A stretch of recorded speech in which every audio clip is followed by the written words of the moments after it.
Namaste and welcome to Inspiring Women produced by Today's Youth Asia.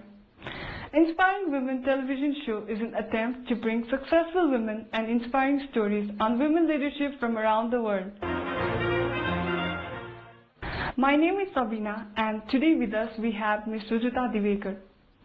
A highly trained sports science and nutrition expert, Rujata has always had a holistic approach towards fitness and emphasized a healthy lifestyle rather than any drastic changes that are not long-term.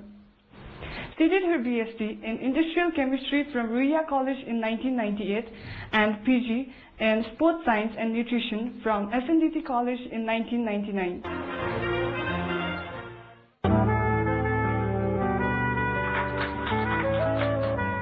Since you all work so closely with food, I'm sure you're going to have the tough job of making food as tasty and as presentable as possible and goad people to eat it all the while feeling that they can eat good food and stay lean, fit and healthy.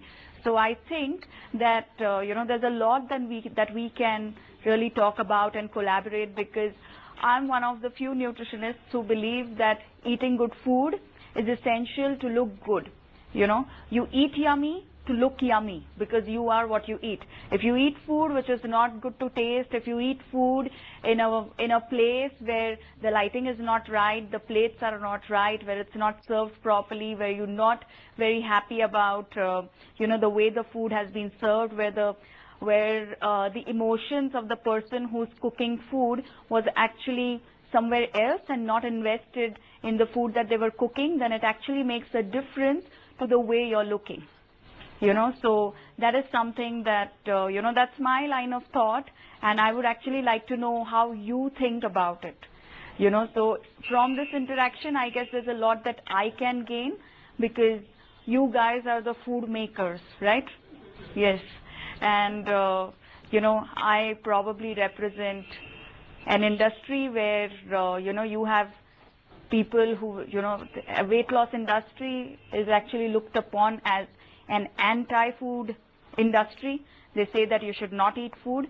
But I think as food makers, you need people who believe in your kind of thought that you need good food to look good. So eat yummy to look yummy. So I think it's always nice to start in an industry which is just about to grow. And when I took up to the field of nutrition and fitness, it was something which was very, very nascent. It hadn't grown. So obviously, when you're young, you love to explore and you would love to see what is it that lies in future for you if you take the off-beaten track or take a track that is not very common. I guess that is what drove me towards this field, because it was still about to grow and I was very eager to know that, I love doing something like this. Of course, there is no set career path, but maybe if I try this, I don't know, I may be able to evolve something for myself out of my love for food and nutrition and fitness. So that was my driving and motivation factor. Youths of today having a perfect figure is very important, and that there's also an invisible societal pressure to be, quote unquote, size zero. And youths take various dangerous and unhealthy food choices to be the person that the society wants them to be. What's your take on it?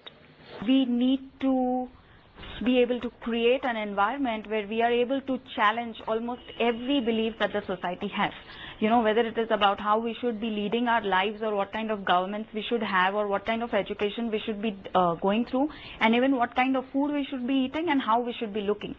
So as youth, instead of blindly following and going with everything that's acceptable in the society, we need to have the daring guts and the young blood and the fire to actually challenge everything that the society believes in, and then to figure out our own path and to see for ourselves whether we believe or we align ourselves with this belief in the society, or we do not align ourselves with this belief in the society and we are going to go against the norm. Size zero, wanting to become size zero or wanting to become thin or wanting to become or wanting to lose weight simply because there is pressure to do so, I think is foolish, and especially foolish if you still haven't thought about what your basic motivation behind it is. If your motivation is to simply comply with the idea without even knowing if it's the right idea for you, then youth or old or infant or whatever, I think you have to face the consequences of it, and the consequences are often dangerous, because when you blindly or mindlessly follow any idea, you invariably take all the wrong measures or you make all the wrong choices.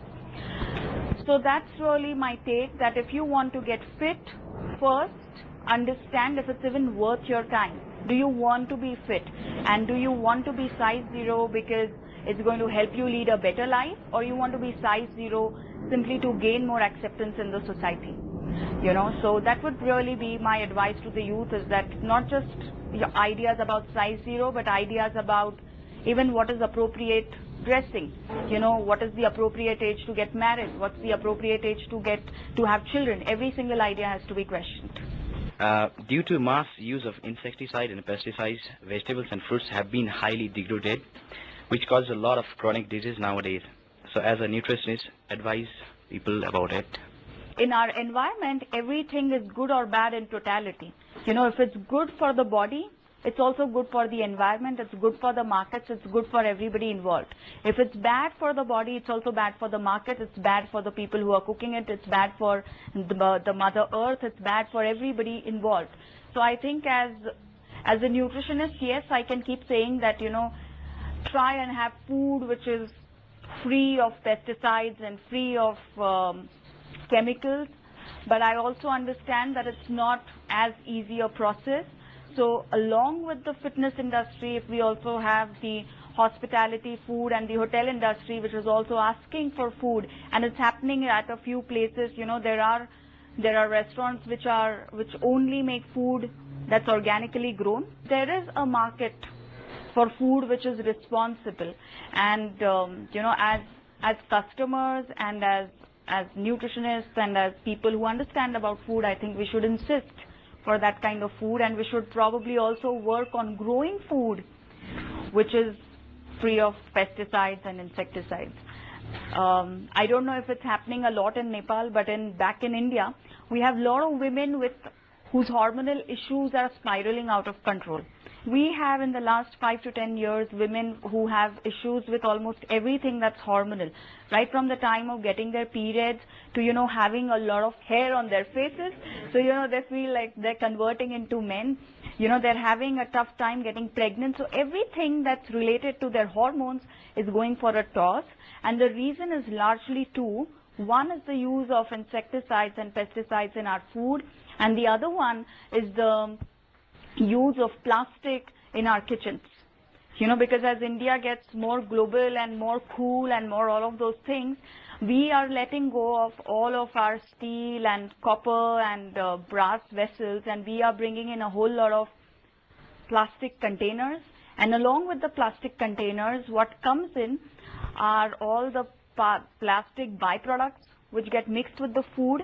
They reach our intestines, and in women, where we have a hormonally vibrant environment, it's manifesting itself as hormonal disorders. So there are not just pesticides, but I also think how you serve your food, how you make your food, how you store your food, and how you heat your food is also going to have an effect on our health. The organic foods are healthy, but they are rather expensive. So common layman people cannot access to those foods. How can they access? In today's world, it's like this, that everything that gets marketed as organic becomes expensive.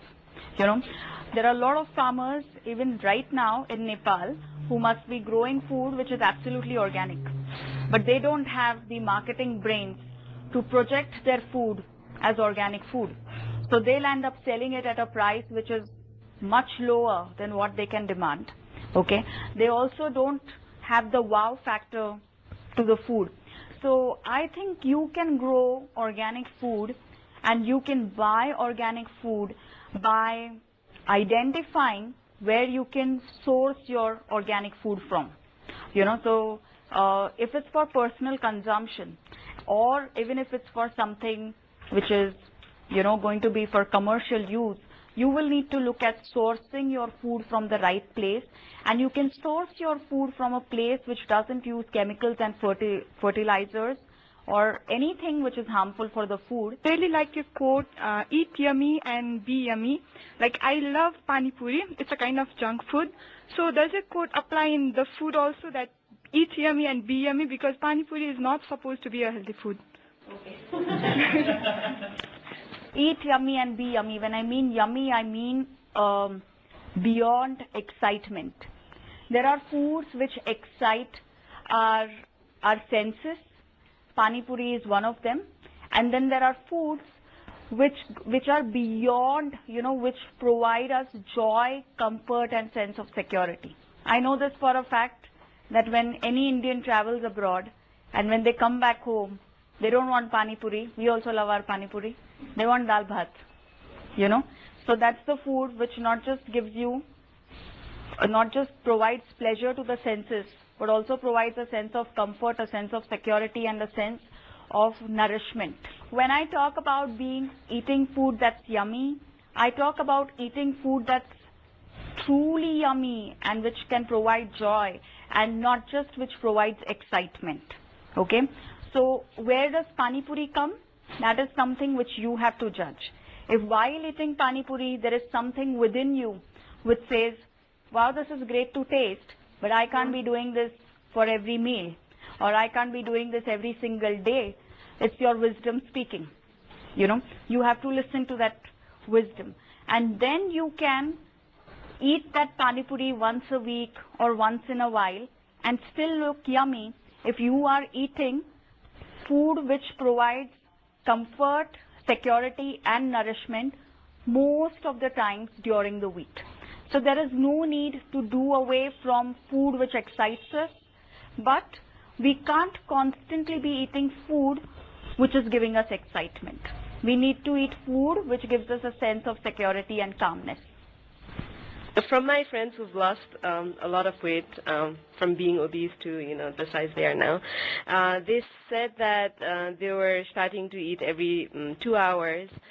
And then I wonder, what do you eat every 2 hours? What are the kind of things that you can eat every 2 hours? But this is something which everybody asks me, okay, eat every 2 hours sounds great, but now will you tell us what to eat? The part of the problem is that we have started looking up to somebody else to come up with answers to what should I eat and how much should I eat, And this is thanks to the conditioning of the weight loss industry. That the weight loss industry has successfully made people believe that, look, you're all idiots, you don't know what to eat, and you surely don't know how much to eat, because people ask me questions like, I can eat dal bhat, wow, but how much? I said, how much? How do I answer that? The only person who can answer how much should you eat is your stomach. Okay? I can give you a few guidelines about what is it that you can eat every 2 hours, but you need to come up with your own food plan, because the food plan which is most successful is the one that you made for yourself. It's not the one that some dietitian spoke about, because dietitians make amongst the most unintelligent species on earth. In Mumbai we have nutrition colleges, and anybody who doesn't get admission to any course goes to a nutrition college. So don't ask a dietitian. That's the level.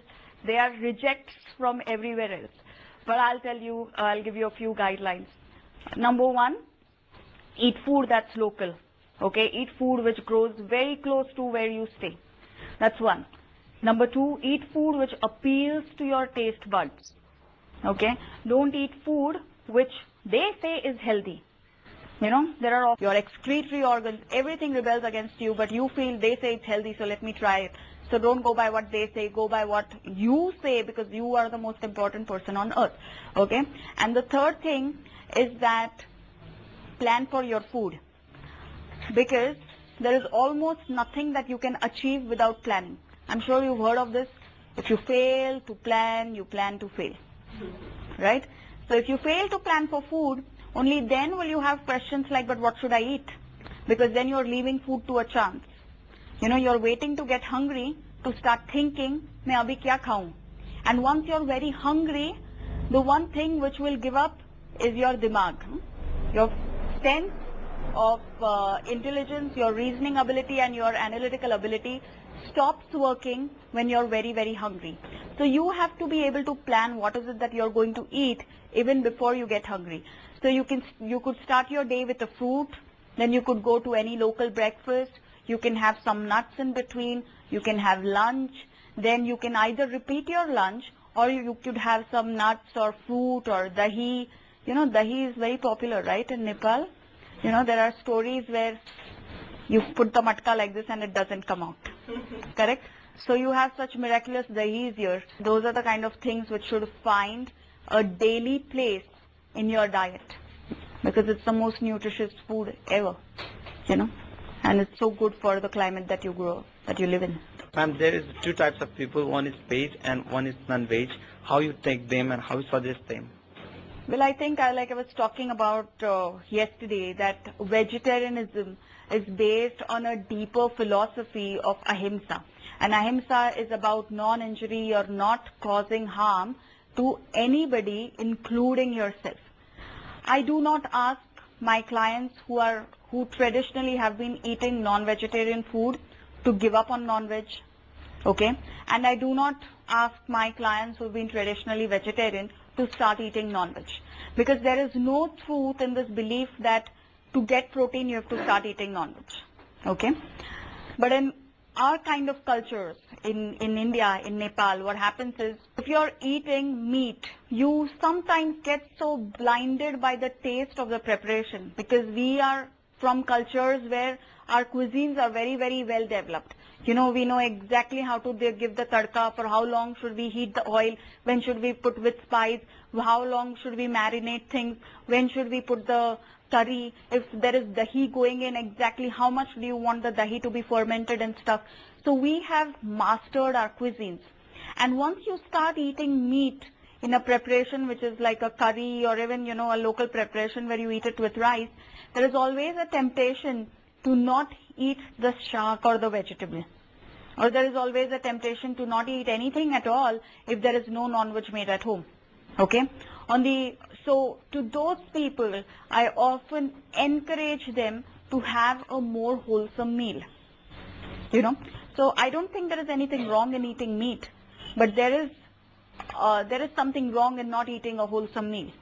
So you have to be eating the right blend of your carbohydrate, protein, fats and fibers or vegetables. You know, so that's all that I recommend them to do. To my vegetarian clients, I always tell them that vegetarian is not about avoiding meat. It is about non-injury. So every time that you overeat, even dal rice, you're harming your intestines. So you're going against the principle of ahimsa, or non-harming, or, you know, not harming anybody, because you're now harming your intestines. So if you want to be a vegetarian, then you have to live by the philosophy of ahimsa in totality. It's about whether or not your intestines are being harmed by you. We can eat rice 5 times a day. So is it healthy? And if we eat rice 5 times a day, then how can we lose our weight? Have you visited interiors of your country? Have you visited interiors and villages of your country? Yeah. And how do the women look there? They work a lot, so, you know, the carbohydrates are all consumed by their work. But we, in our place, we don't work a lot. So eating a 5 times meal a day, doesn't that make us fat? You know, sometimes what happens is that we completely disregard the kind of work that we do, you know, because we have now started believing everything only and rating everything only in terms of how many calories are we burning, you know. So when we look at women in our villages, we feel that if she was better off, she wouldn't have done so much physical work. Because sadly in our country, how the richer we get, the lesser we move our bodies, you know. And I hope that really changes. I really hope that changes. You know, that how much we move with our bodies shouldn't depend on how well off we are. You know, each one of us should be, you know, should have enough money to eat and to have access to good health care sanitation, and education. Each one of us should have enough money for that. And then we should be constantly moving, with our bodies. And if our work is not the type where it requires constant movement with our body, then we have to understand that I may not be moving or going to the jungles to bring my own wood every day. I may not be going and farming and sowing seeds, but I am constantly thinking, talking, and having an output. I work. I may be sitting at one place, but my work is more mental. Okay? You can see that physical work needs energy, calories, and carbohydrate also, like you said. What do you think mental work needs? Mental work also needs energy, calories, carbohydrate.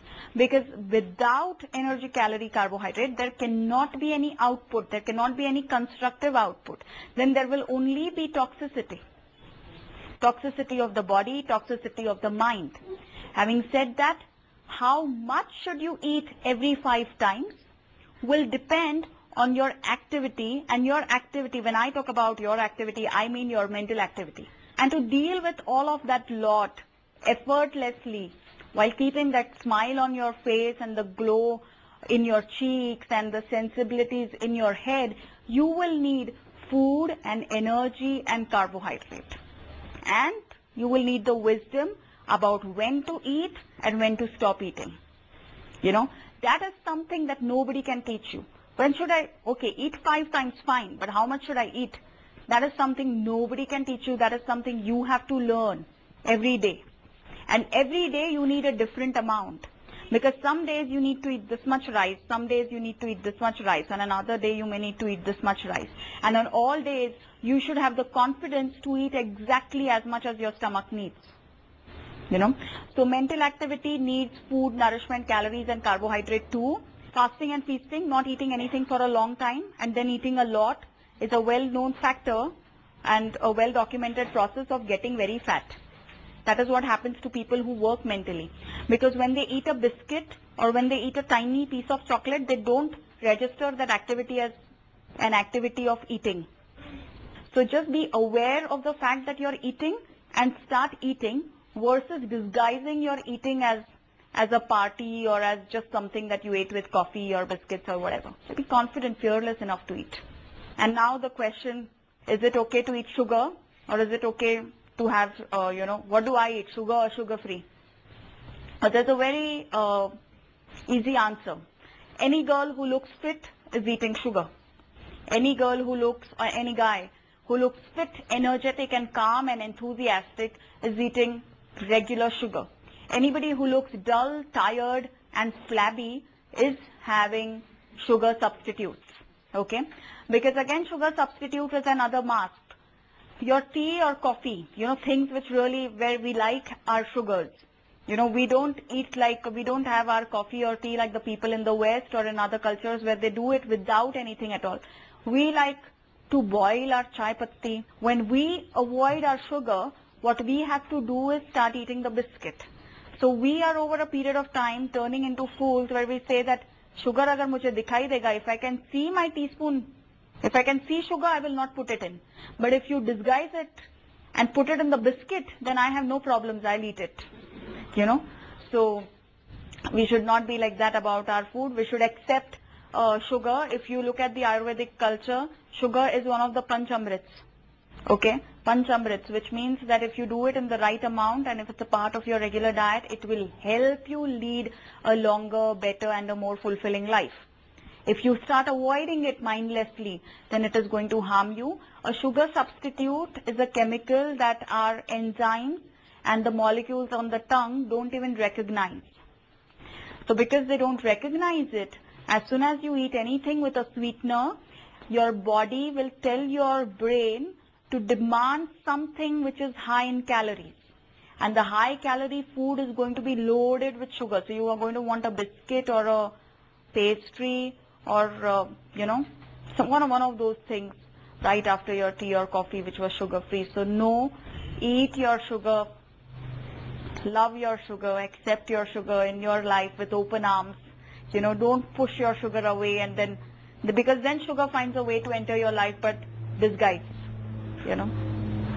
Thanks.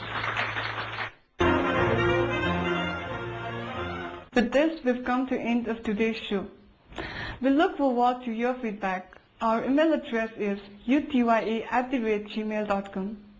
We hope to meet you next week at the same time. Have a nice week. Namaste.